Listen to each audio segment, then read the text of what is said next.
मैंने कहा था आप सेंटा उसको बुलाओ, हाँ आप खूब बुलाओ, और उसकी झोली में से कुछ आपको मिलता हो अपनी झोली भर लो आप। मैं तो नहीं बुलाऊंगा। It might sound partial but yes I am. मुझे अपने धर्म के प्रति आदर भी है और मेरा धर्म परिपूर्ण है, मुझे इसकी निष्ठा और विश्वास भी है। मुझे किसी अन्य द्वार पर जाने की आवश्यकता नहीं है। आपको जाना हो आप जाइए, पर विचार मत छोड़िए। गीता में भगवान कहते हैं अपने धर्म में भिक्षुक होकर मर जाना अच्छा है कि किसी और के धर्म में आप सम्राट होकर मरे। किसी के धर्म में सम्राट होकर जीने से अपने धर्म में भिक्षुक होकर मरना अच्छा है। दुर्भाग्य इस देश का, दुर्भाग्य इस देश का कि जिस दिन आप वो रंग बिरंगा पेड़ सजाते हैं उसी दिन धरती रक्त रंजित हुई थी गुरु गोविंद सिंह जी महाराज के साहिबजादों की शहीदी से। एक भी भारतवासी उस शहादत को प्रणाम निवेदन करना भूल गया, एक भी भारतवासी। किसी कवि की पंक्तियां हैं, बड़ी सुंदर बात मुझे लगी। उसने कहा सरहिंद की जिन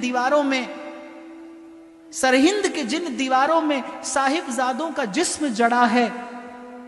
गुरु गोविंद सिंह जी महाराज वो दो सपूत, जब नवाब वजीर शाह ने कहा कि इनको जिंदा दीवार में चिनवा दिया जाए, दोनों भाई हाथ पकड़ कर खड़े हैं, एक छोटा और एक बड़ा।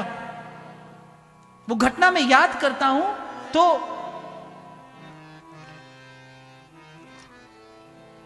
जब दीवार चिन रहा था वो जल्लाद, एक छोटा भाई एक बड़ा, उस दृश्य का स्मरण करना। और छोटे भाई के मुख पर जब दीवार आई तो बड़े भाई की आंख से आंसू गिरा और छोटा भाई पूछता है कि बड़े होकर भी आप रोते हैं? तो बड़े भैया क्या उत्तर देते हैं कि इसलिए नहीं रोता, रोता इसलिए हूं कि तेरी शहीदी मुझसे पहले हो रही है जबकि तू मुझसे छोटा है। तेरी शहादत मुझसे पहले हो रही है क्योंकि तू मुझसे छोटा है। इस प्रकार के बलिदान पर सरहिंद की जिन दीवारों में साहिबजादों का जिस्म जड़ा है, सच पूछिए ऐसी ही बस किसी नींव पर सत्य सनातन धर्म खड़ा है। आप भूल गए। इसीलिए मैंने कहा व्यासपीठ का काम है जगाना।